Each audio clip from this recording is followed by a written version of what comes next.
It can be really frustrating if you want to play one of your favorite games on your PlayStation 4 and you get an error code. In today's tech video, I'm going to show you how to fix a PlayStation error code that reads CE-33987-0.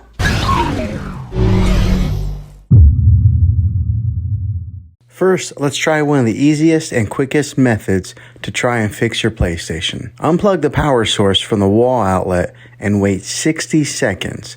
Now be patient here, wait the whole 60 seconds.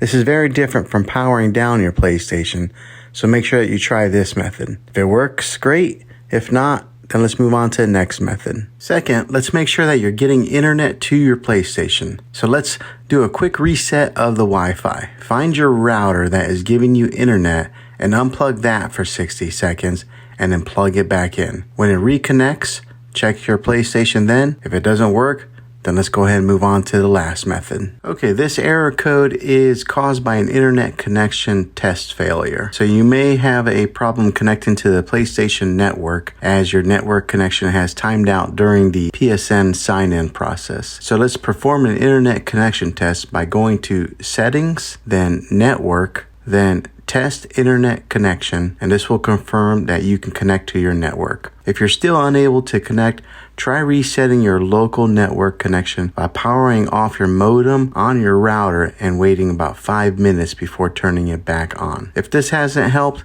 then you need to update your router's firmware. You may have to contact your router's manufacturer or internet service provider for assistance on this. If you're still experiencing difficulties, then try again later as the server may be experiencing some high traffic volume. Well, hopefully this video was helpful for you. If it was, go ahead and click a thumbs up on it and go ahead and subscribe to my channel. I make tech videos all the time and I would love to have you back in the next one. Take care.